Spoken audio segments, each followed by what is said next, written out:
Cool. Welcome to another episode of the Decogged podcast. Today we are going to talk about AI and how we're going to lose our jobs as 3D artists. Our jobs.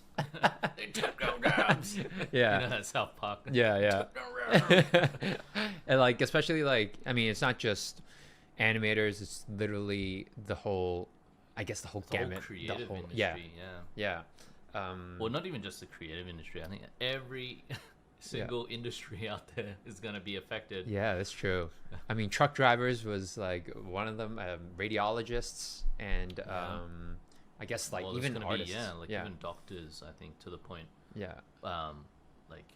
Where as a doctor, maybe your job changes. I think. Yeah, I think everything. Yeah. Well, I guess we'll get into more of that, but in a bit. But yeah, we wanted to talk about this, this topic because, we were thinking about NFTs and blockchain, that's a new technology. Yeah. And then when we really think about as we go deeper into the rabbit hole, you start branching out and you see our AI and how it's affecting our daily lives and how it feels like everything's sort of speeding up. I feel like it from year to year now, it feels like there's a big change in some kind of technology and how we live and operate on a day, our lives on a daily basis, right? Yeah. There's so many innovations that's coming out. Every week, every day, there's a new innovation. Exactly. And then that completely changes. Yeah. An entire industry, and then I think that's probably why we're feeling the speed up is because it's there's so much innovation in so many different fields that's happening at the same time. Yeah. That. What was new yesterday is old now. So exactly, and I think maybe we notice it a lot more being in the NFT space just because it feels like such a rapid pace. Yeah, I think that's because we're at the forefront of innovation. So you're seeing the innovation live, and you're seeing how it's impacting people's lives. Yeah, and it's there's so much emphasis on that instant gratification in the NFT space. Not always the best thing, but there's definitely this mentality of that instant gratification that's kind of embedded in that whole space. But I think that's to be expected because a lot of the participants are people who are in early crypto who have gotten used to that that overnight millionaire overnight Lambo kind of. That's crazy thing. Yeah, and sometimes that just makes me want to slow down. I'm slow down a bit. This is crazy. Slow down, guys. Come on, everybody. Let's take a chill. But I think what really got us, I guess, thinking, or at least for me, thinking about this topic again. I mean, we've had a podcast before about this a couple of years ago during the beginning of COVID, but that was solely about I think it's not as we only briefly touched on it, but what really got us to think things have changed so much now exactly as well, Yeah, and what really got us to think about it a bit more, at least for me, was when a few days ago there was a tweet one of the NFT artists, Jess Wiseman, she did this Doctor Strange looking sort of animation in Blender, right? And you commented on it, and I remember your comment was oh yeah, we had to hand key this. Yeah. But now it's a feature in Blender that's you just meh. Yeah, you just it's now it's built into the freest program. Yeah. The an open source program. Yeah. And at the time when we were working on that, the effect, by the way, is this replication effect that you see in Doctor Strange, where you have a column or something replicate hundreds of times and it creates this kind of fractal pattern from that. And that kind of replication, we had to do all kinds of stupid things at the time because there's no tech to do that sort of stuff. Yeah. So, and it was this weird balance of we could probably do it inside of a program like Houdini, just animating and offsetting things, but it needed an animator's touch. Yeah. Because the movement and everything has to flow in a certain way. Yeah. It needed an animator's touch and timing. Yeah. But animators couldn't really do anything because they didn't have that tech. So we had to do some stupid things like hand keying a lot of that stuff. Oh my god! Running a script and that didn't work. Undo and hand key it in a different way and regenerate. And it was like, it was so painful. And now it's just in the program, like Blender for free. Yeah. You know, and some hobbyist out there can do that same Doctor Strange effect. Yeah. I'm not saying that Jess Wiseman is a hobbyist, because she's a high level. If she is a hobbyist, she's a high level hobbyist. She's damn near professional. I wouldn't call that a hobbyist. Like, if you're that level of a hobbyist, like, you're just making everybody look like fools. Yeah. Like, But I think it's that's what's crazy, because I remember you talking about that and saying how hard it was, even just like in our weekly, like Zoom sessions. Yeah. I remember clearly you saying that. That's why like this tweet stuck with me, like when you commented on her tweet, and I was like, God, like, it's so easy for like for people now, and that makes me think like, well, if it took you so long, like, it took you like what, at least a few weeks or months, right, to do these kind of effects, right? So it took. I mean, I think a lot of the time was spent like just deving, like figuring out what it looks like. Because nobody knew, like that movie is like, we need this like crazy effect, but nobody knew what the hell they were looking for. Well, but that's the thing, like, okay, so even like, let's say even including dev, that's a few months. Imagine like now that time is shrank down to like a week. And then it makes you think like, wow, like, are our jobs, like, if we were still in the industry, are they at stake? Right? And I feel like that's a very legit concern, that's right? Legitimate. And we're not even talking about AI yet. We haven't even touched on that. We're just talking about technology in general, and tools, and how it enables us. So I think there is a part of me who thinks like people's jobs are at stake. Not everybody's, but there are. I think the lower hanging fruit jobs, the ones where it's like, rotoscoping is a great example. Like rotoscoping, I think if you're a rotoscoper, I'm sorry, but I think that's going to be taken over by AI. Like, in the near future, not even talking in like, I'm not even talking like, 10 years out. I'm talking in like 2-3 years. That's how close it feels like. I mean, the tech's already there to rotoscope. It just needs to get a little bit better. And that doesn't mean like all rotoscope jobs are gone. So I don't think it's going to affect an entire department, but it means like maybe a good portion of it is going to be gone, because what the tool is going to enable, like these AI tools in the future, is it's going to shrink the amount of time that it'll take you to do something. So essentially, and one artist can do the job of like 3 artists now, or 4 artists. So why would you have that same size of like team when you can have like 5 people do the same thing as like 30 people? So I think that's really where we're heading. It's like the technology will enable us to work faster and more efficiently, hence we need less people to do the job. But I mean, still people are still needed to like do the QC. Like, I guess the QCing. Someone still needs to be there, because inevitably the AI is not going to do a perfect job. It's probably going to get us like 80-90% of the way. And maybe the human then has to take it the next. However far. But it's sort of like, if you need a rotoscope a person, maybe the AI can do the head, the body, and everything perfectly, but then the hair, that's something that maybe it struggles with. So that's when the human comes in. But instead of the human having to do the body and everything else, it's like now you just have to worry about just the hair. So you just cut out like probably like a few days worth of work just just by that alone. So I think that's what's going to happen, but to every department. And we've got some videos, by the way. We've got some videos to show you guys later. Which is they're both pretty interesting, terrifying and exciting at the same time. I don't know, it's such a weird juxtaposition. But I mean, I think like, because I have no interest in rotoscoping, so I'm like, not good riddance, but I'm like, because I've done rotoscoping before, and it's like brutal. It's painful, brutal. Right? Like, I don't think like, I'm not saying that there's no one out there who doesn't like it, because I know there's actually know some people who like rotoing, But it's like one of those things where it's like it's painfully mundane. Yeah. To the point where like it's not really entirely creative, you know. Yeah. Exactly. It can be creative in terms of how you approach rotoscoping to find like novel solutions to things, but just the pure act of rotoscoping is quite mundane. So. Yeah.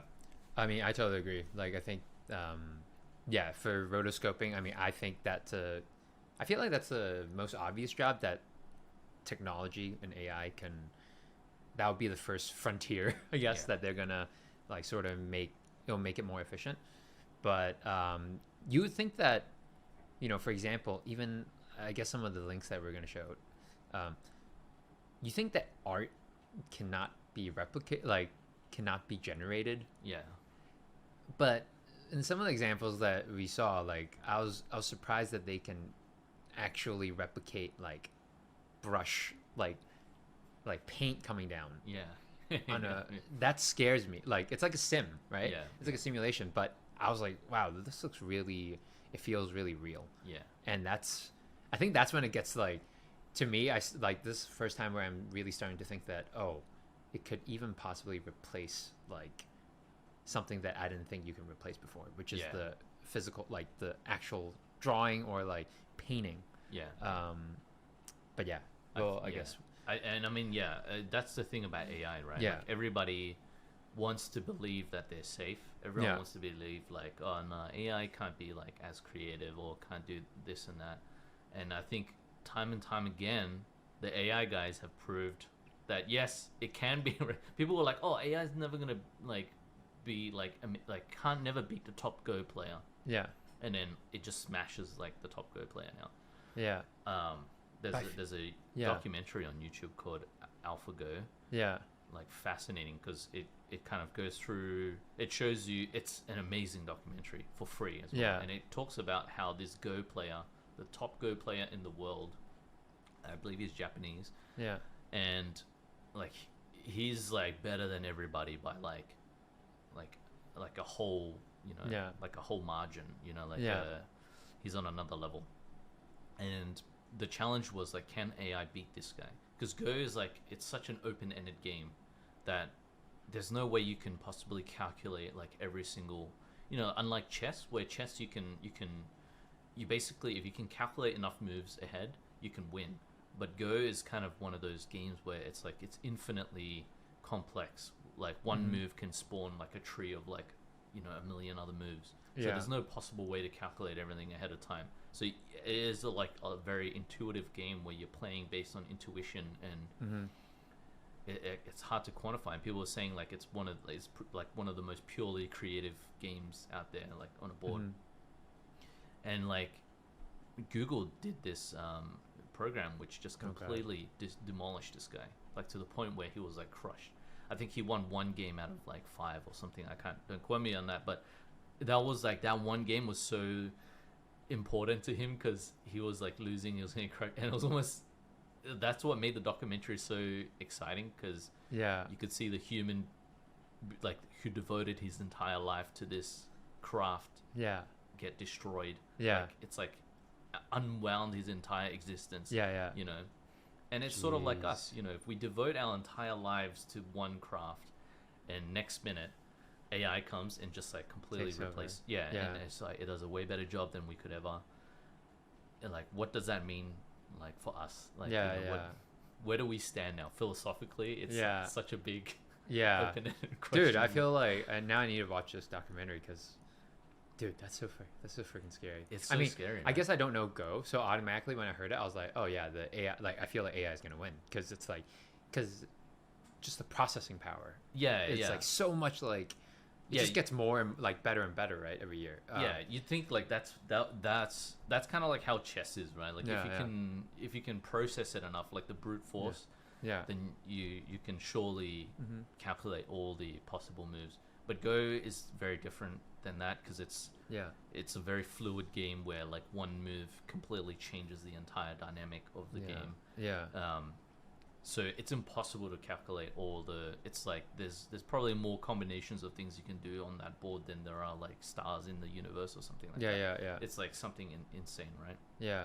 So there's no way you can process your way out of that. So it is very much like every move is like an intuitive move. So if you do this, it's like it changes the whole dynamic. I don't know. It's hard to explain, but you need to watch the game and then you kind of understand. There's no structure to the game at all. Yeah, it's very. Like, I'm wondering whether like just briefly on this, like whether like AI's like, you know, because there's infinite amount of possibilities, right? The first few moves, it's like, you know, it's playing by like as in however it feels like.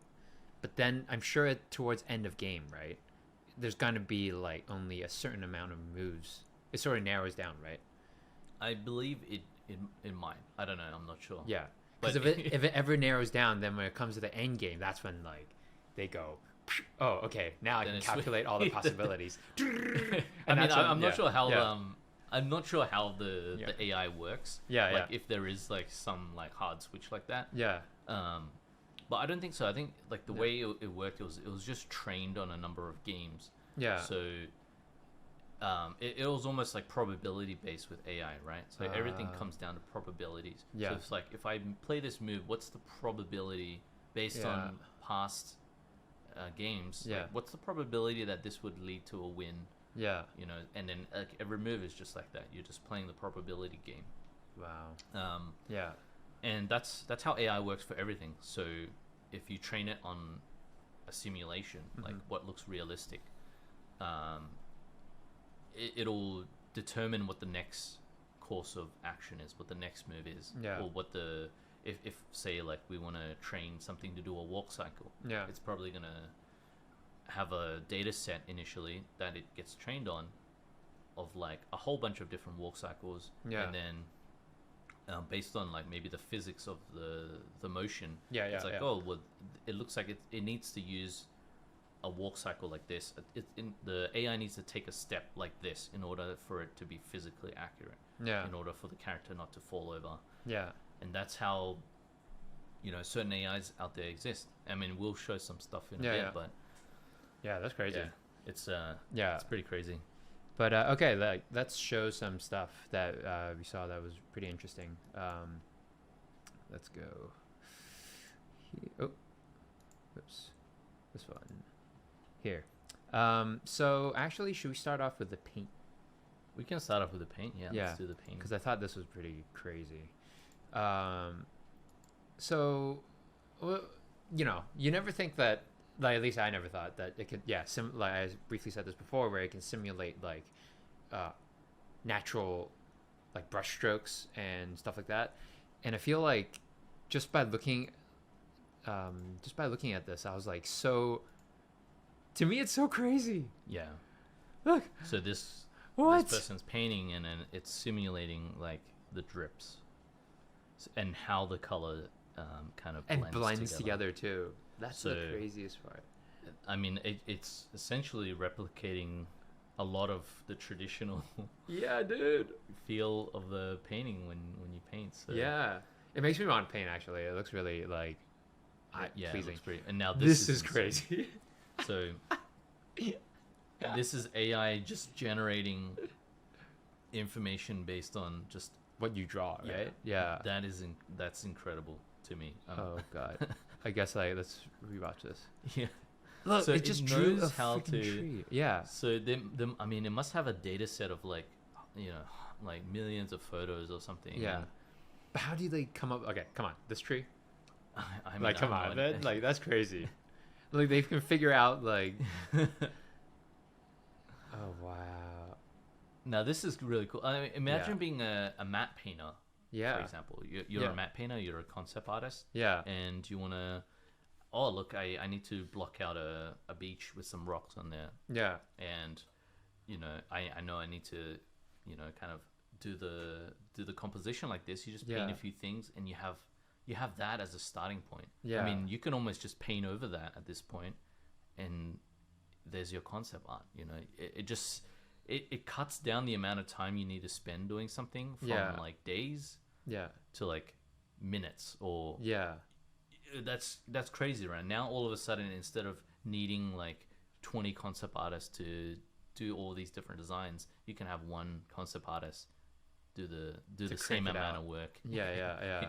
In like this, same amount of time. Oh so my god, this is insane. Like just drawing the rough shapes and it would generate like a rock that looks like that. Yeah. Like, to be honest, like I'm not gonna lie, when I just look at this, I'm like, yeah, that's pretty good. Like, I mean, it's not final, but it's like it's 85%, 90% there. Yeah. But I mean, I'm not looking at it closely, but if I saw that, I wouldn't even question if that was real or not. Yeah. I'd be like, oh, that's real. got to be like someone took a photo somewhere on the beach. Yeah. Exactly. Yeah, that's crazy. But yeah, that makes me like think, you know, it really would cut down the amount of people needed for each field, and I guess you would just be doing a lot more variations. Like, as if you're the solo artist, you just be cranking out different versions. All the time.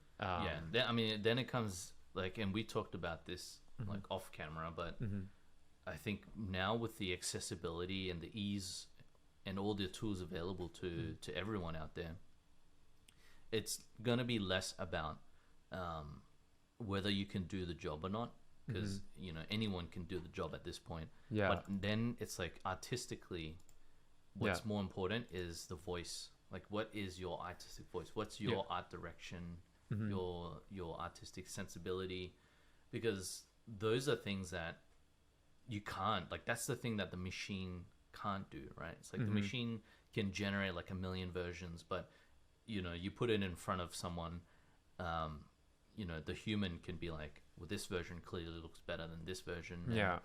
And that kind of artistic direction is going to be more and more important, because that's going to be the hard thing to train. That almost requires like general AI. When you know, we're not there yet, so thank goodness. But, I mean, I don't hold it past them that they'll someday that there'll be general AI. But I think it's like, we always say about like the artistic eye, right? Even now in the traditional sense, when, you know, as you go up the ladder in, like, let's say animation, the more important it becomes, like, for you to have an eye to notice what looks good and what looks bad. And that's what I guess your whole job would possibly be about when we get to that stage where AI is taking most of the grunt work off people's hands. And then you would have to be basically the soup who says, you know, out of all these variations, this one looks good for this situation, and something that AI, I guess, can't figure out. It's very hard for AI to do something like that. Where it's like, you know, you could look at it, and you as a creative could say like, okay, this looks good, but if this section here you shaved off like 2 frames to do this, or this section here I want to hold this, you know, like, if I'm speaking in terms of animation, right? So if characters like running or something, or running, jumping, and doing like a backflip or whatever, you could like time that out in a interesting way. And that's kind of where the human element comes in, the art direction, where it's like, okay, I think this would look better if we held this a little bit more, added a bit more like anticipation to exaggerate that. So I think that's kind of where things are going, right? Where AI is going to be really good at, it's going to be another tool in the tool bag. It's going to be really good at generating a lot of versions. And then it's going to be someone at the final, like the end point, just saying like, here are the versions that work. Or maybe it's like, let's take these 2 versions and combine them together and let the AI simulate something based on those 2 versions. So it's like, oh, this kick looks cool and that jump looks cool. So let's combine that and let's get a kick jump using these 2 as a starting point, and generate like another million versions from there, and you just pick the best out of those and stick them together and then generate from there again. And you just keep feeding the AI different iterations, but you're kind of narrowing it down each time. You're narrowing it down and you're getting a broader selection based on that narrowed down search. So it's kind of like doing that until you get to the final result. But then that's where the human needs to be, right? The human has to be there to say, this version works and this version works. So let's start from there and go from there. You know, whereas the AI is not going to know like what looks good and what doesn't. Until it does. But until that point, that's where we'll come in. That's really not gonna lie, that's pretty fucked. But yeah, let's look at some more. Stuff. Let's see. Which one's is this one?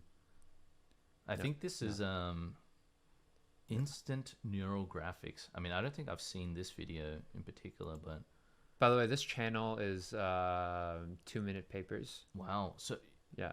Yeah, this channel's amazing, by the way. Yeah. Like amazing and terrifying. Yeah. So I think what this is you feed it input images and it figures out the in-betweens. Oh, what? Potentially. So if you go back to that train example. Where's that train? Oh, as in like not animation, but it figures out what the rest of the train looks like. Exactly. So that's the input photo collection, and it basically built this 3-dimensional display based on a few input photos. Oh, okay, got you. Yo, that's crazy. Yeah. Oh, buy asset artists. Yeah, I know, right? Wow. I mean that how amazing is that, right? If you had a drone and you just take a few photos of that, and if you can generate like a 3-dimensional object based on that. Yeah. I mean, it's essentially photogrammetry, but yeah, maybe it's just using AI to get to there. Yeah. quicker. That's crazy. But I guess so this one is an interesting one because I think it's related to AI and how AI can figure out how to interact with the world. Yeah. I think this is really cool. Yeah. So no one's animating this, right? So it's kind of like you fed the mocap data to the AI and it's figuring out how to behave. And this, I think here, it figures out how to do the, what do you call it? There's a term for that. The Fosbury flop. That's what it's called. So it figured out how to do the Fosbury flop on its own, I believe. Without them feeding anything, right? Yeah. So it learned how to best move its body, a human body, in order to get over this. So I think the parameters are probably okay, you can only jump this high. Yeah. And you need to get over this without touching the bar. Yeah. And they figured it out. Yeah. That is so crazy. Yeah, it's insane. Yeah. It's oh my god. Yeah. And you can almost imagine if you could feed this data somehow into a real life robot. Yeah. And the robot in real life can now do this kind of action. Yeah. You can imagine the possibilities. It's okay, we need to send in a robot to defuse a bomb. It's the robot just goes in and knows how to navigate the corridors, and it knows what to do to it's all that data is already built into that real life machine. Yeah. I don't mean, there's so many possibilities. There's I mean, for stuff like that is great. Yeah. That would save a lot of lives, man. Yeah, we might be watching basketball games in the future where it's just robots playing against robots. That'd be the worst. And the team is, instead of a team of human players, it's a team of engineers, and it's almost like you're watching the robots play against each other, but really the engineers are the stars at that point. Cause it's how do you program your robot better? Exactly. And you might have robot against human teams, and you probably just have humans get destroyed by robots. Dude, that'd be so brutal. I think that's when I would stop watching sports. That's when I'd be like, man, something's gonna go wrong. The robot's gonna have a mind of its own and rip one of the limbs off of a guy. What happens when the human starts a fight with a robot on the playing field? And all the egos like, man, screw you, and this guy would just be like, this is all logic, right? But I guess it comes back to that earlier point with AlphaGo and the human, that the Go player. Yeah. These people who devote their entire lives to this one thing. What does it mean for us, now? Once AI can replace a majority of the work, of humans, where do we go? Yeah, where do we go? What is the purpose? Such a deep question that I don't think I'm ready to ask. But honestly, I hope it doesn't happen in our lifetime. So by then I'll be dead, and then it's the future can figure that out. Yeah, this is your problem now. Yeah. I like being a caveman. But and we should I guess deep fakes was one of those things as well, which is pretty insane if you think about it. How far, from what I remember about deepfakes was Captain America. Yeah. When Chris Evans had to be put into that skinny body. Yeah. And I still remember when I watched it, I was like, it's okay. Like, you know, it'll pass. But at the time, I remember thinking, I didn't think it was like, it looked good because it looked off, right? I didn't think it was even deepfake, that one. I think that was just humans. That's was just human. Yeah, I don't think we had deepfake technology when we did first Avenger. Well, I guess I don't even remember. Oh, that was a long time ago, actually. It was a long time ago, and maybe deepfake technology is like in its infancy. Yeah. I mean, it's still pretty good when I look at it. Like it definitely passes, even now. But it, you know, like that was a team of people specialized in doing face replacements, doing that. So now we have like actual movies that have come out which have used deepfakes, and like TV shows and stuff like that. So we've got a great example. A recent example was The Irishman. I think they used. Oh yeah, they used some deepfakes on that to make them younger, right? As a starting point at least. And I think if you've watched the new Book of Boba Fett series, you know, there's a few. I don't want to give any spoilers, but there's a few moments in there where they did use deepfake. Okay. On a particular character. I'm sure if you're a fan and you haven't seen it by now, you're not a real fan. But I mean, I haven't seen it, but I'm not a fan. But anyway, we wanted to show this because we briefly just saw it, and it kind of made us question a lot. I was like, I really thought this was Tom Cruise until like there'd be moments where maybe it just didn't, like maybe a hand just swipes through, so it didn't scan immediately. But that's pretty. Yeah, it's pretty crazy, and it's only getting better. Yeah. Right? So, let's go. Yo, man. This is like Jerry Maguire, Tom Cruise. And the guy's good at acting too, like acting like him. So, you know, that helps.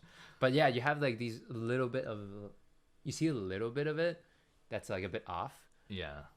But I think some people, and, you know, I think if you're not like, if you're not like an internet culture person, you know, and you don't spend a lot of time consuming content, it could easily fool you. Like my mum, she wouldn't know the difference. Like she wouldn't know that. She probably doesn't even know what deepfake is. Right. So exactly. That's like very like I think it would like con a lot of the older gen people. Yeah, the older generation. Who aren't exposed to deepfakes a lot would just be like, wow, that like Tom Cruise lost a lot of weight, or he got younger. He got younger, Benjamin Button. But this one, we're like, this is where we saw like a little bit of a difference. But that was because he was like looking down and putting glasses on, right? Yeah, and it just didn't track perfectly for a second. Yeah. But the fact that it's still like there, right there, that one moment where it's like his face slid. I think we're looking out for it, so. Like that's why. But if you're just watching the video and passing, exactly, you might not question it. And I mean this has so many implications with everything in real life, not just our industry, right? Yeah, like it makes me. Well, I mean, I think for the most part, like it in a positive note, this does make like, let's say in movies, and it does movies, and I guess just like, you know how dangerous it is for stunt people to do their job, right? Yeah. Even though it takes away their jobs, it does, like, I think the positives, in my opinion, outweigh the negatives. Yeah. But then it makes you really think that, you know, the negative side, like, you know, you could easily fool people. Yeah. With this stuff. Like, I mean, there would, you know, just to bring up the war, for example. I mean, hate to bring it up in this conversation. But like there was like there was a video online, I believe. I don't know how truthful this is, but like apparently, you know, like someone released this fake video of like, you know, the president of Ukraine talking about something. I didn't watch the video itself, but apparently it was a deep fake, and it was meant to be there to incite like confusion So I mean, that's one example of it used nefariously, and I think that might be the first example of it being used in such a public a public and like obvious way to you know, sow dissent or whatever into a population. So I mean, that's obviously one way bigger implication of the negative. But you know, to bring it back to the positives, maybe doing face replacements wasn't that fun of a thing for a compositor to do anyway. It's like one less thing that isn't so creative that is off their plate now. And so they can focus on you can focus on the creative stuff, like as a compositor, you want to think about like color grading and like how do you integrate things better, it's one less thing they have to worry about in terms of like integration. Actually, I know like we were using that heavily in some of the projects actually. Deepfake? Oh wow. I don't want to say which ones because that could be company secrets. We were using it on a few projects, and I'm sure everybody, like all the studios out there, are using it now. Just because you have one guy who can do the job of like 6 people. So that why not? But that's so crazy to me. I mean, I remember I heard I forgot the details, but a few years ago someone used it for, I guess, nefariously as well, and it was for, I think, some political or some like just to stir up some doubt, I guess. But that's what's scary to me. Hopefully like they find some kind of way to to detect that. Well, there's they've come out with AI that can detect deepfakes and detect it at a better percentage than a human could. So I think that's kind of like, again, it's just another technology, right? So it's like any other technology. Technology is not good or bad. It can be used for either. So it just falls upon us to use it responsibly, right?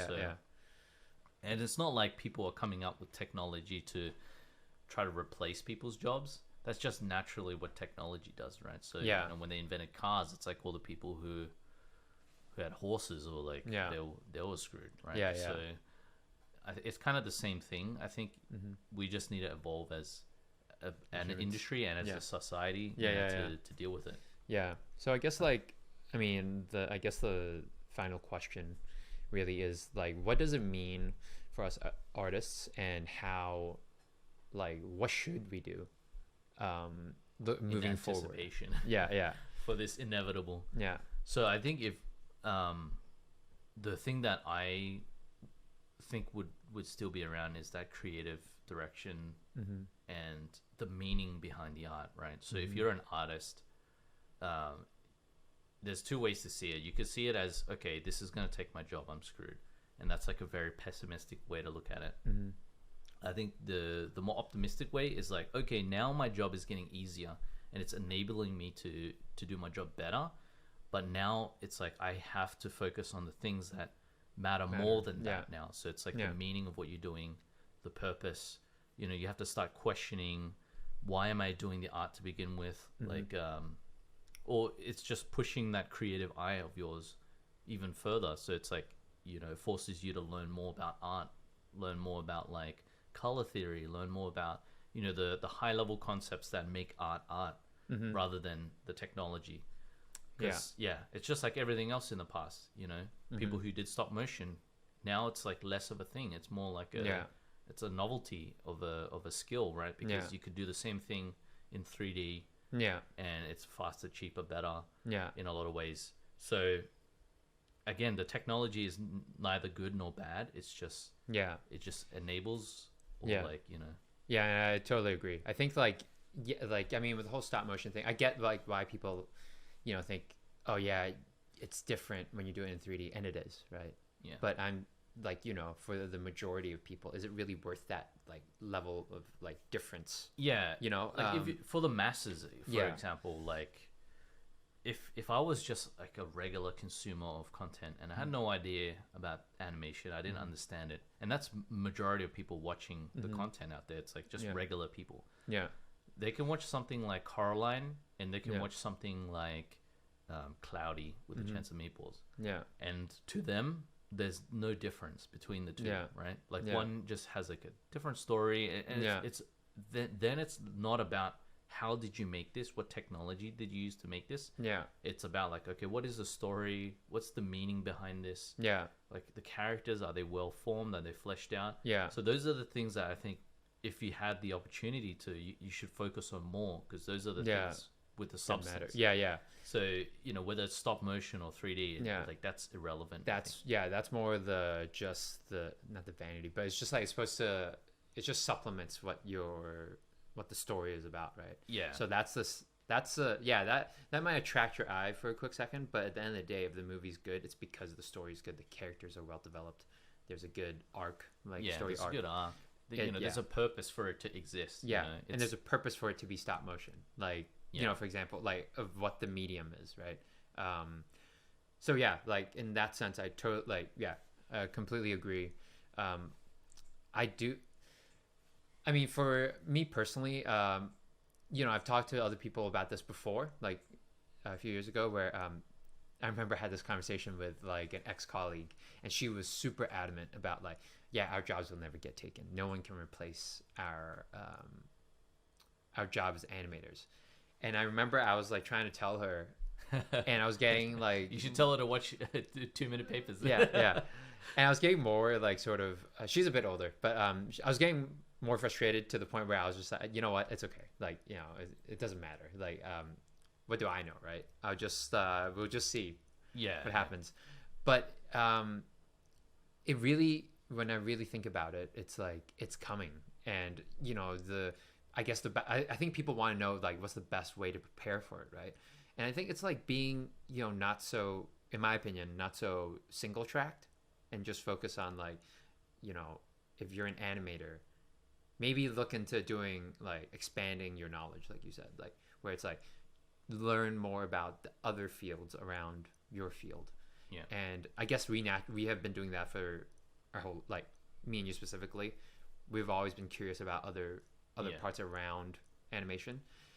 And I would recommend people to do the same, where it's like just, open up their minds and really think about like, oh, what's the most important thing, like whether it's story, like you can start off with like, learning how to create better stories, learn how to like model, rig, all that stuff. Just have a touch of everything to see like, what piques your interest. But then when the time comes, at least like you're not just one dimension, and then if they take away your job, you still got other things to kind of hold on to.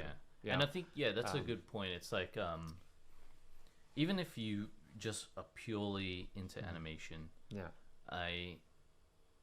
you have to ask yourself, like, why did you get in animation to begin with? Like for me, the answer was like, I wanted to make my own, I want to tell my own stories, make my own animated stuff. And if anything, the technology just makes it easier for me to do that on my own now. I don't have to rely on like a crazy huge budget. I can assemble a small team of nimble people who are really talented, and we can execute now because we have the tools and the technology. So you have to ask yourself that broader question. It's like, did you just get into animation because you just wanted to set keyframes and make things move? Because you might be in trouble if that's the case. But if you got into animation because you love animated films, you love story, you love telling stories, you want to tell your own stories.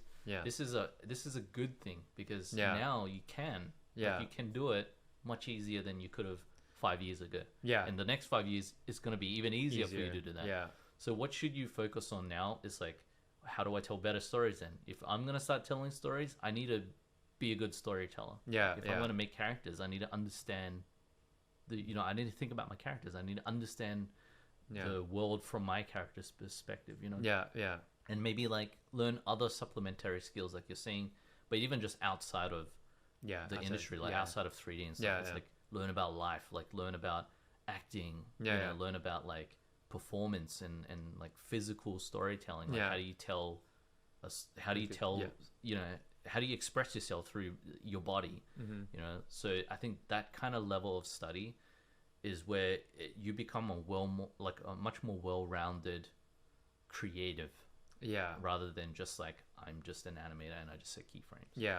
And I think like in some ways I think we got really lucky where in school they always tell you to specialize.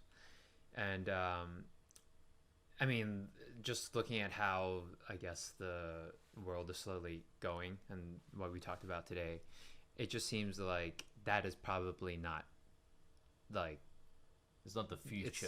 It's not going to be the next 10 years. And it's better to have your eggs in multiple baskets than just one, right? So the way, like, I mean, that's what I would tell like people. Like, I mean, I love animation, I still do, but if you told me like the AI can help like the AI is going to come in and sort of take part of my job, I'll be like, please, can you take like the part from like step to spline, just make that part easier, like that transition, right, you know, just do it for me, like, and then I can do step, and then I can do like polish, right? Yeah. I think it's going to do more than that, though. It's I think it'll get to the point where you are just like polishing. Yeah, you're just like running like the simulation. You're just like, you know, simulate, and then like this one. But then that's where I think the people who are so close-minded in the sense that when they see it as a detriment, a threat. They're not thinking big enough then, right? They're not thinking like how this can enable them. And I think maybe it's that mental shift where it's like, okay, this isn't a bad thing, this is a good thing, but how do I use this to my advantage? And I think if you can start to think that way more, you'll naturally make the right decisions, because it's like, oh, I can use this to make a little short film on the side whilst I'm at work. You know, after work I can test out this technology, see how I can use it somehow to you know, it forces people to grow and to learn, and I think maybe that's what's scary, is like if you're not willing to put in the time and the effort to grow and learn, well, you're screwed. But that's just like anything in like the last, you know, however many thousands of years of our existence. Like if you're not willing to grow and learn and push yourself, you know, you're gonna get left behind. It's just natural. Exactly, especially since we're in the entertainment / tech industry, right? Everybody knows that tech is like, you have to always be learning and growing. I mean, the tech changes like every like 2 years.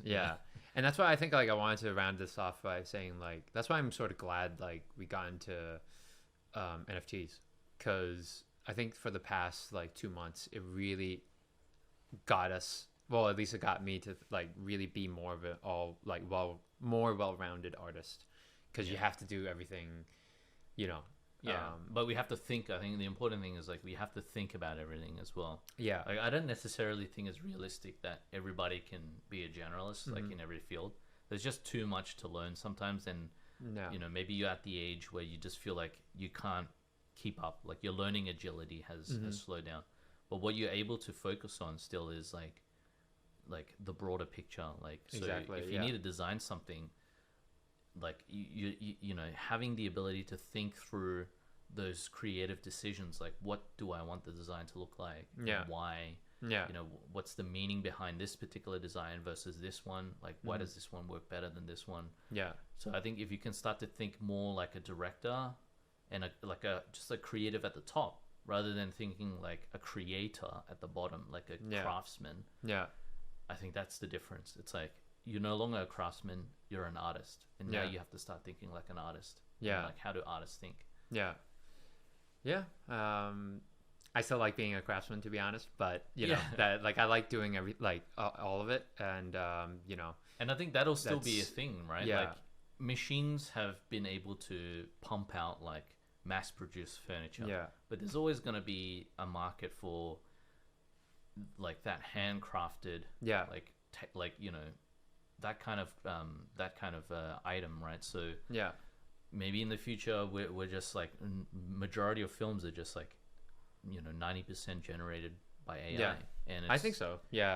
But you know, like you still have that small, like that's why I think stop motion has survived still. 2D has still survived, because there's still that desire to have that human touch in things, and I think that's, you know, that's never going to go away. So there's just a smaller pool of people doing it. Exactly. I mean, I should be like clarify that, you know, I only like doing the craftsman stuff like for 1 or 2 projects, and I'm over it.